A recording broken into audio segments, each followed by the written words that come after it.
Ashamaa harka fuunii daawwattootaa fi hordoftoota Jirraa Miidiyaa Neetwoork nagaan keenya kan jaalalaa fi kan kabajaa bakka jirtan maratti sinaa qaqqabu jecha egaa guyyaa har'aa magaalaa Shaggar naannoo keellaatti argamneetu jirra.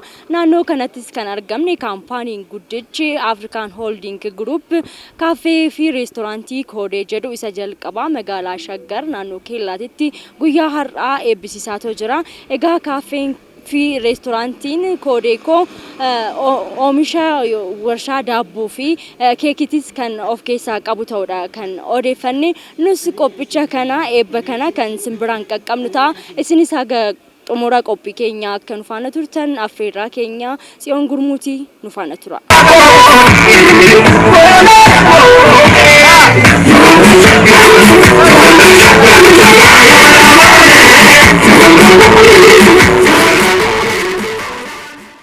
Egaa daawwattoota keenya amma mooyyuu Godon House maalirra akka jiru maanaajera yookaan konistirakshinii gamoo kana hojjechaa jiru wajjin kan turtii taasisun ta'a ammas wajjin tura.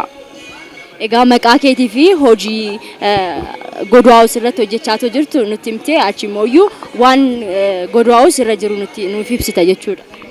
Ayyee maqaan koo Alamaayyoo jedhama. Hojii gaggeessaa fi Godon Real Estate irratti manaajera konistirakshiiniiti. Akkuma beekamu Afrikaan Holdingiin ijaarsa ijaaraa jiru keessaa inni tokko Godon Housing the Smart Real Estate dha. Gamoon kun kan argamu yookaan immoo kan hojjetamaa jiru naannoo Takla Hayimaanoot yookaan immoo Xuqur Ambassaa yookaan immoo Meedaa Garaa jedhamee kan dubbatamu naannoo sanadha. Gamoon kun akkuma ilaaltan kan inni irratti ijaaramu kaaree 7,000 yoo ta'u kaaree 7,000 kun hanga asii gadi beezimentii 4 plus 4 plus 35 yookaan immoo asii gadi lafa keessa 4 irratti 4 fi irratti 35 kan deemu yoo ta'u gamoowwan 5 iddoo tokko kan ka'an yoo ta'u akkuma ilaaltan asirratti tokko hanga 4 kan jiru koomershiyaaliidhaaf yoo ta'u isaa gadi immoo hojii paarkingii ammayyaa kan ta'eef kan hojiin isaa eegalee irra jirudha jechuudha. Hojii isaa ilaalchisee kan irratti nama argamu hojii Qufaaroo kan immoo excavation jedhamee kan beekamudha. Hojiin Qufaaroo amma saayitiidhuma sana dhuftanii ilaaluu dandeessu. Hojiin Qufaaroo parsantii 55 dhumeera. Kana jechuun ji'a 2-3 keessatti hojiiwwan istiraakcharaa seetii gochuu waan dandeenyuuf haala sanirraa fi halkanii guyyaadha hojichi kan deemaa jiru. Kanaaf saffisaa ariifachiidhaan deemaa jira. Haala gaariin adeemaa jira.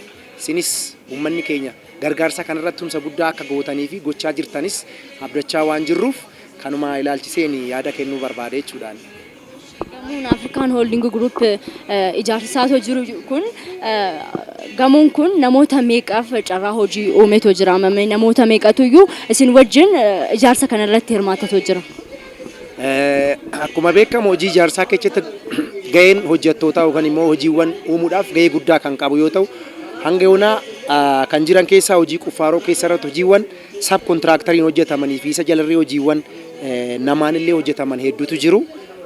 Kanaaf hamma yoonaa hojii Qufaarootti kan hirmaatan naannoo namoota 56 akkas kan jiran yoo ta'u isaan hojiirra jiru jechuudha. Aktiivili maashinii dabalatee jechuudha. Maashiniiwwan adda addaa namoota maashinii sana wal qabatee jiran waan dhufaniif naannoo namoonni 55 ta'an hojii san irratti aktiivili halkanii guyyaa hojjechaa jiru jechuudha. Gamoon kun hangamitti xumurameetoo fayyadamtootaaf kennama jetteetoo yaadda?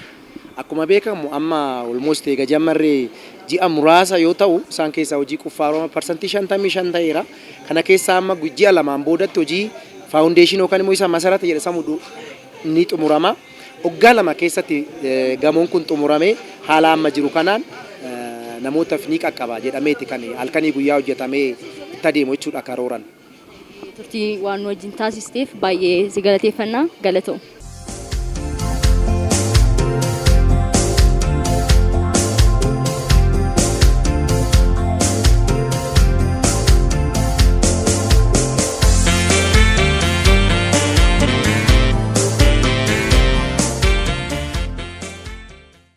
Ashamaa daawwattoota keenya egaa Afrikaan Holding Group kaafee fi reestooraantii koodeetiin ala isa jalqabaa kan ta'e yookaan immoo kan hojjechaatoo jiru real estateewwan garaagaraa hojjechaatoo jira. Dhaabbataan real estateewwan garaagaraa hojjeteetoo fayyadamtootaaf kan kennudha African Holding Group. Nus egaa waa'ee real estateota kanaa kan gaafannu ta'a. Isinis nu wajjin turtii akka taasistan affeerraa keenya nu faana tura. Egaa eeyyamamaa waan taateef galanni keenya guddaadha. Mee maqaa keetii fi African Holding Group keessatti immoo gahee ati qabdu nutti ibsi. Tolee, ulfaadha galatoomaa dhuftanii nu dubbisuu keessaniif jedha. Kanatti aansuun maqaan kiyyaa Dhaddacha Dambii jedhama. Daayirektara hariiroo hawaasaati. Kan hojjedhu Africa Holding keessa hojjedha. Inni asitti argamu kun Godoo Housing and Smart Real Estate jedhama. Dhaabbanni guddichi kun kaampaaniiwwan 150 of keessaa qaba. Isa keessa ammoo godoon isa hangafaati. Godoon ijaaramaa jiru kun bakka Meedaa Garaa jedhamu yookiin Tekilaamaanooti bakka jedhamu achitti ijaaramuu irratti argama. Gamoon ijaaramu kun gamoo 35. Lafa keessa ammoo beesmentii 4 qaba. Beesmentii 4 kun kan inni fayyaduuf tokkoffaa mana kuusaatti fayyada. Lammaffaa ammoo paarkingii bakka konkolaataan dhaabbatu fayyada. Lafarraa eegalee hanga darbii 4tti African Business Center namni tokko kan bitachuu danda'u kaaree 10 irraa eegalee haga kaaree 200 fedhii isaatiin bakka daldalaa kana bitachuu danda'a. Yoo kaffaltii isaa kaareen tokko qarshii 400 giraawundii lafarraa yoo ta'e darbii tokkoffaa yoo ta'e 300 fi 80 darbii lammaffaa yoo ta'e ammoo 300 fi 60 darbii sadaffaa yoo ta'e 320 darbii afuraffaa yoo ta'e ammoo 300 fi 20 namni tokko asirratti galmaa'uu fi 330 irraa eegalee hanga humna isaatti galmaa'uu danda'a bitachuu danda'a jecha bakka kana Aksiyoon Afrikaa Holding Group bitachuu danda'a.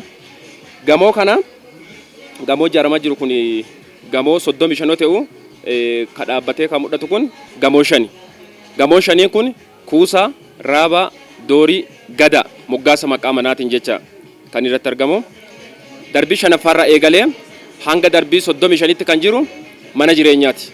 Manni jireenyaa kun akkuma hangafa duraa isinii kaase sadarkaa 4 qaba. Fakkeenyaaf kuusa kaaree 45 abbaa ciisicha tokko kaffaltiin jalqabaa birrii 55,000 namni kun kaffalatu jecha ji'aan ammoo qarshii 5,000 isaa oli.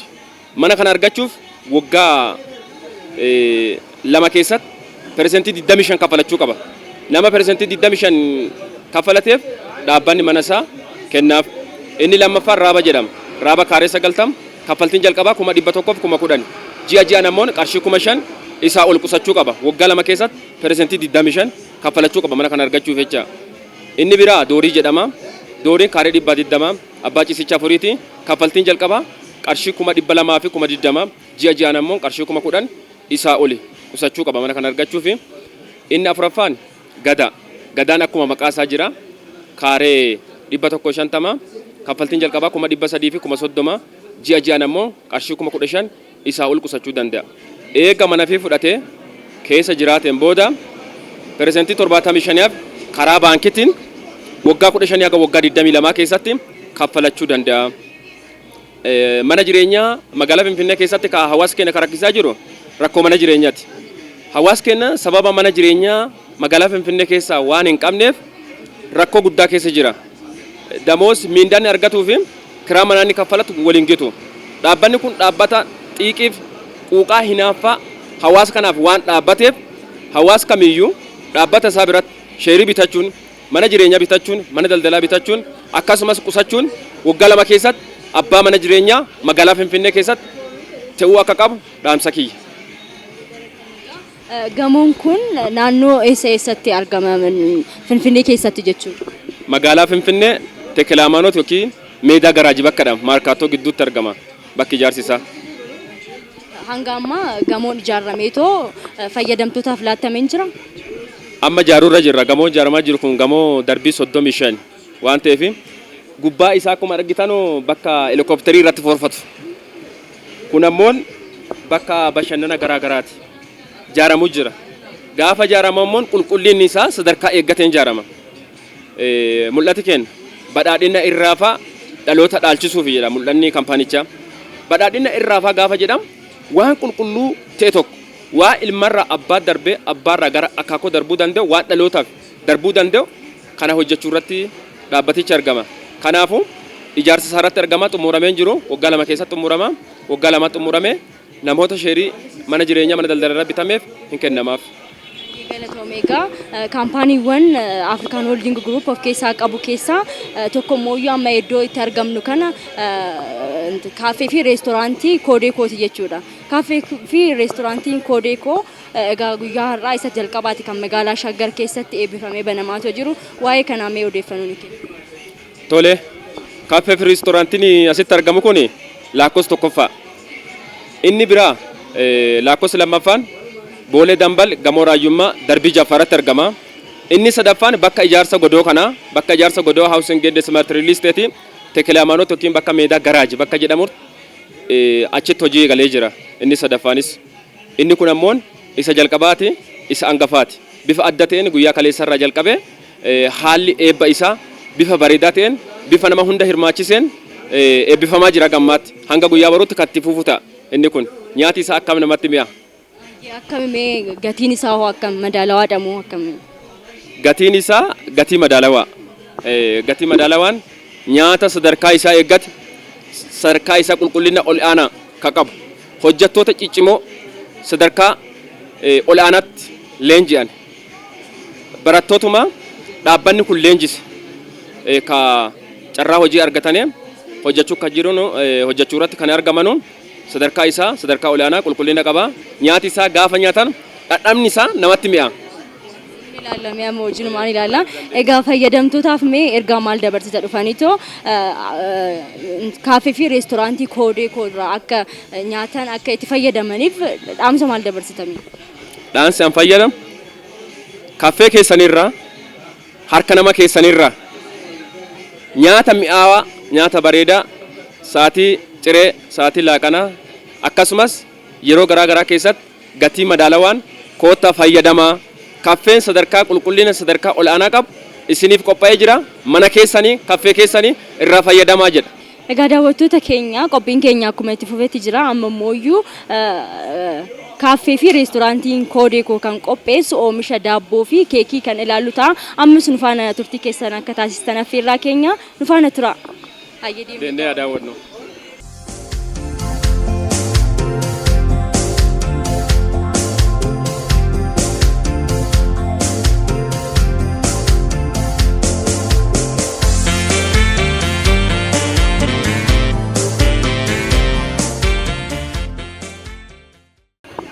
Egaa daawwattoota keenya kaaffeen fi reestooraantiin Koodeekoo iddoo keekii fi daabboo of keessaa qaba. Egaa daabboo fi keekii kana gatii madaalawaadhaan kootatoo nu biraa fayyadamaa ta'a jechaatoo jira. Egaa keekii fi daabboo kana yeroo maal akka isiniif qopheessan kan isin biraan geenyu ta'a jechuudha. Hayyee egaa keekii fi daabboon Koodeekoo kun qopheessu akkamii sadarkaan qulqullina isaa akkasumas immoo gatiin isaa akkamii maal fakkaata? Tole gatii madaalawaan kan dhiyeessaa jiru yeroo akkamitti kan jedhuu fi yeroo bashannanaa dhufanii hawaasa keenya fayyadamu keekii daabboo kana qofaa miti wantoota biraallee jiran wantoota namoota bashannansiisuu danda'a kan namoota nyaatanii dhadhamni isaanii sirriitti kami'oo akkuma argaa jirru dhadhama mi'aa qofa jennee hin darbinu dhadhamnee ilaaluu qabna kaa. Kana hojjeta kun akkuma asirratti argaa jirtan kana yeroo cidhaa yeroo ayyaanaa mana isaanii keessallee fayyadamuu danda'an bitatanii asii yeroo garaagaraa keessatti ajajatanii hanga mana isaaniitti isaanii geeffamuu ni danda'a. Kaaffee fi reestooraantiin kun kaaffee guddaa kaaffee beekamaa kaaffee hangafaa waan ta'eef sadarkaa akkuma hanga duraan jenne sadarkaa qulqullina olaanaa irratti argama hojjechuu irratti kana fakkaata. Mee gatiin isaa madaalawaadha jettanii mee hanga meeqaati xinnaa hanga meeqaati guddaan immoo keekiin guddaa jedhama hanga meeqaatiin gurgurama? Sadarkaa garaagaraa qaba. Birrii 30 irraa eegalee achirraa eegaleeti kan jedhu. Keekii birrii 30 irraa eegalee argachuu ni danda'amu jechuudha kaaffee fi reestooraantii Koodeekoo keessatti. Hayyee galanni keenya guddaadha. Mee egaa dhamdhamni isaa baay'ee mi'aa jettee hirtame. Dhadhamni alaalu ka. Kaaffee fi reestooraantii filannoo keessanis haa ta'u. Hayyee okay maal of keessaa qaba garaa keessa? Dhadhama isaatiin ilaalla. Mi'aawu? Mi'aawu. akkuma maqaa isaa jira. Baay'ee. Galatooma.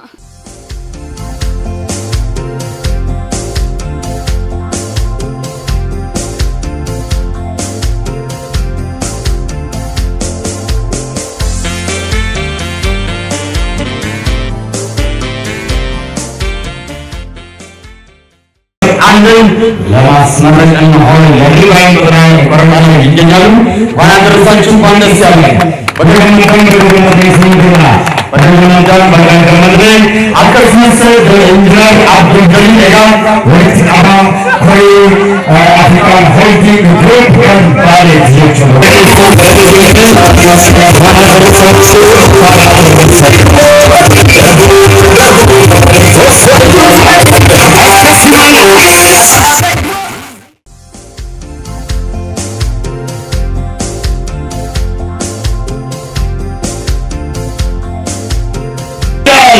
ዘናሪ ኤልያስ በኪከ ባለቤት በመሆን በአሁኑ ሰዓት 50 ሺህ ብር በመስጠት ሪባይን ቆርጠው እየገቡ ይገኛሉ ማለት ነው። እንኳን አደረሳችሁ፣ እንኳን ደስ ያላችሁ፣ እንኳን ደስ ያላችሁ፣ እንኳን ደስ ያላችሁ ለማለት እንወዳለን።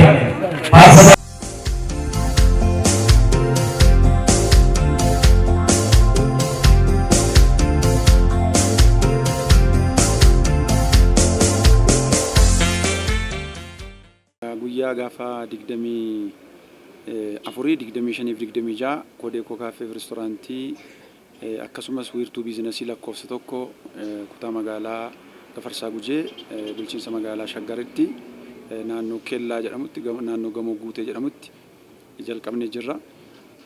Iddoo kanatti egaa wiirtuu biizinasii yeroo jennu asii qabee hanga Asoosaa hanga Dambidollootti mi'allee rabsuudhaaf uummataaf markaatoo xiqqootti iddoo kanatti gochuudhaaf hojii hojjetamaa jirudha. Bitaan mirgatti akka ilaaltu manni foonii fi manni daabbootti gurguran jira. Warshaan daabboo keessa jira. Bitaan mirgi nyaataa fi dhugaatii ammayyaawaa aadaa keessaa immoo dhugaatii fi nyaata ammayyaawaa kan qabu karaa duuba isaa bakka mana maxxansaa fi isteeshinarii akkasumas karaa duubaa waajjira poolisii fi gandaa waan jiruuf kan kutaa magaalaa jechuudha. Namni baay'een achirraan jira. Asirraan ispaaltiidha. Karaa duubaas karaan jira waan ta'eef achirratti biizinasii hojjechuudhaaf jechaadha. Kaayyoon isaanii guddaan kaampaanii 150 isaa ol keessaatii tokko kan ta'e Kodeekoo Kaaffee fi Reestooraantii takkaatti sadii banneen kun lakkoofsa tokko. Kaayyoon isaa garuu kaaffee fi reestooraantii qofa hojjechuu miti. Hawaasa keenya dinagdeetti biizinasiitti karaa adda addaa qooda afaaniin duwwaa itti himnu hojjennee agarsiisnee itti himneetu kaampaanii 150 isaa ol waggaa 10 keessatti dhaabuun hin danda'ama. Qarshii biliyoona 20 nama miliyoona 20 walitti fiduu hin danda'ama. Kaayyoo jedhu sana galmaan ga'uudhaaf haala dandeessuun jecha. Akkuma argitu waan inni ittiin irraa ijaarre baay'ee baasii kan qusatee fi gatii gad-aanaatiin maallaqa xiqqoodhaan kan hojjenne ofiidhuma keenya hojjenne jechaadha. Inni qixa lamaanii qofadha kan abbaa lafaarraa fudhanne.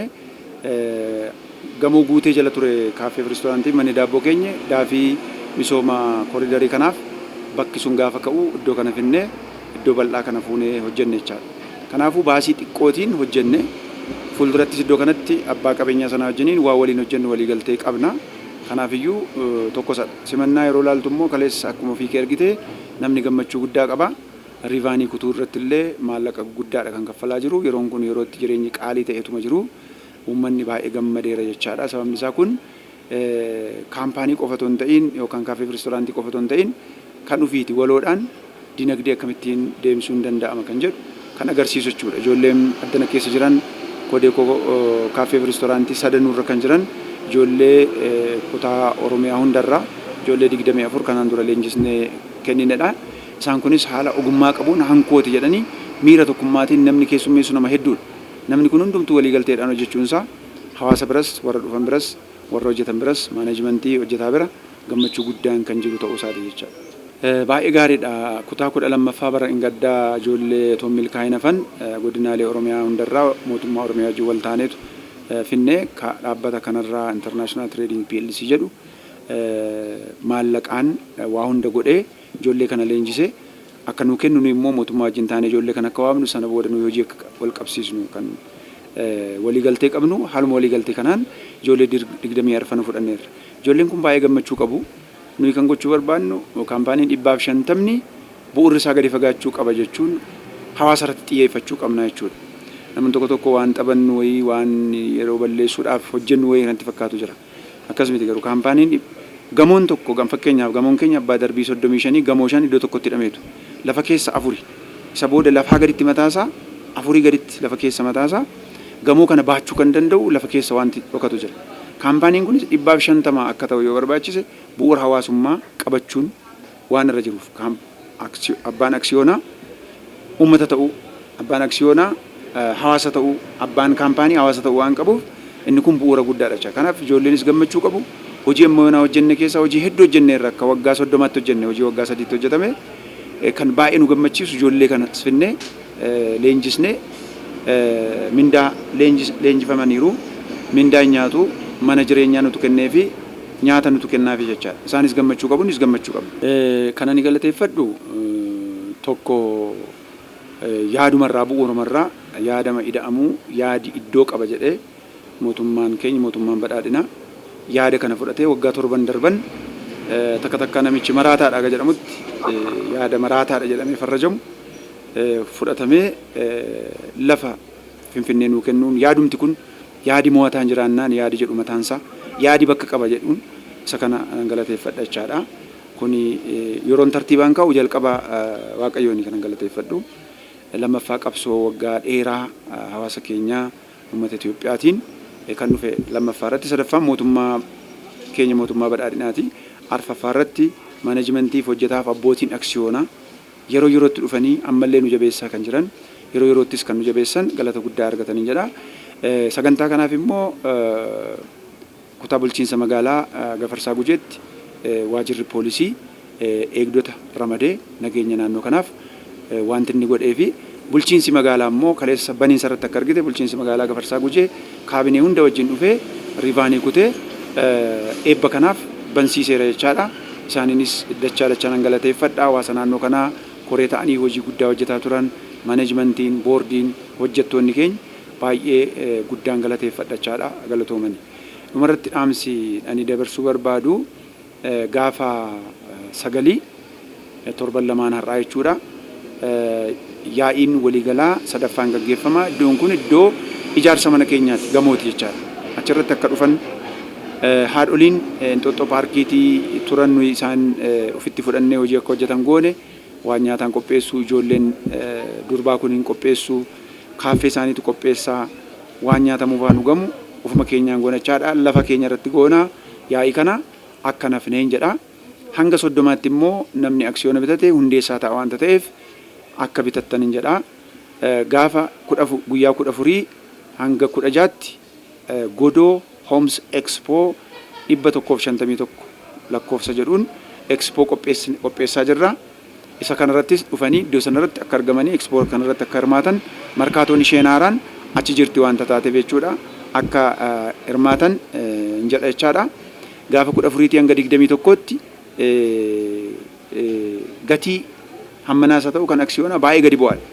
Yeroo sana keessatti akka fayyadamtanii dhuftanii saayitii irratti akka fayyadamtanii hin jedhachaadha waamichi koo kanadha. Baay'ee gaariidha. Amma yoonaatti ijoollee 45f as qofti jechuudha.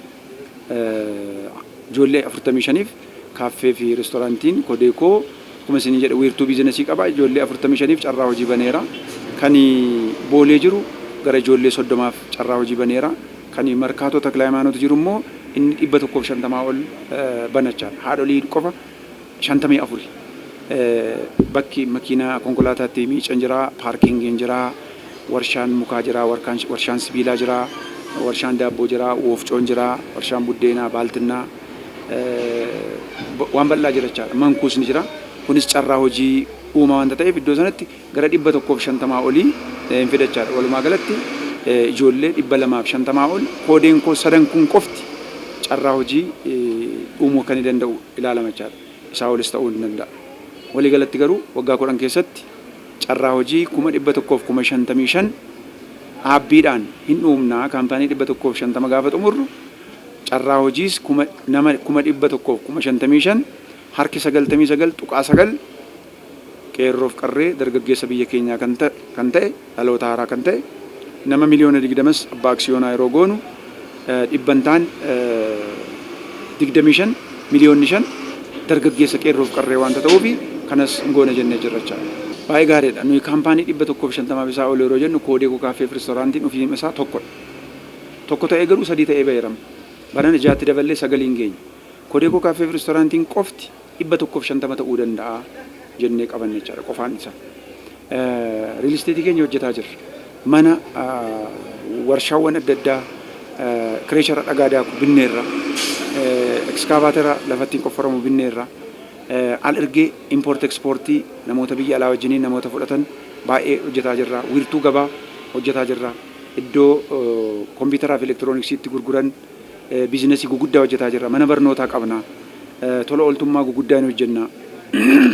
Bu'uura kaampaanii kana gadi fageessuudhaaf hojiin hojjetaa jirru yeroo gabaabaa keessatti hojii bal'aadha jechaadha. Kanaaf yeroo gabaabaa keessatti waan guddaa hojjechuudhaaf qophii bal'aa qofa otoo hin ta'in hojii qabatamaa keessa jirra. Wanti adda isa godhu waan sadii qofan dubbadha, waan hedduutu adda isa godha. Tokko abbaa aksiyoonaatu abbaa mana kanaa ta'uu danda'a. Abbaa aksiyoonaa kan hin taane hin galu. Lammaffaani markaatootti qarshii 75,000 kaareen tokko hin argamu. Kanaafiyyuu baay'ee rakkisaadha jechaadha. Inni sadaffaan kan hojjetamu baay'eensaa konistirakshinii sadarkaa tokkoffaa ofii keenya dhaabuuf jirra warra biyya alaa wajjin wal taanee waanta ta'eef inni kunis adda godha. Qulqullinaan hojjetamee kennama, saffinaan hojjetamee kennama jechaadha. Kanaafiyyuu waan as achi qabuun dhaqne iddoon isaas adda godha. Iddoon isaa markaatoodha. Bakki faayinaansii baankonni achitu manni lafti kennamee fi baankonni baay'een ijaaraa jiru. Bakki wiirtuu biizinasii markaatoo jechuun gabaa Afrikaa irraa tokkoffaadha. Iddoon amma ijaaraa jirru immoo markaatonni sun moofaa ta'etu inni kun haaraa ta'a. Real estate 9 kenname lafti hektaarri 10 iddoo sana kan keenya kaaree 10,000 yookaan hektaara tokko achitti hektaara 9 immoo booleetii qabna.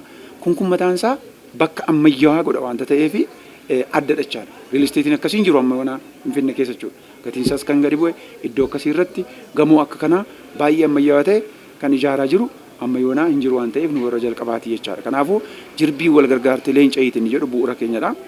Abbaa aksiyoonaatu abbaa manaa ta'a waanta ta'eef kunillee adda godha. Hawaasa irratti xiyyeeffannaa maallaqa irratti xiyyeeffannu kaapitaala hawaasummaa jenna kanaan nun immoo kanaaf kana jechaadha kan adda isa godhu.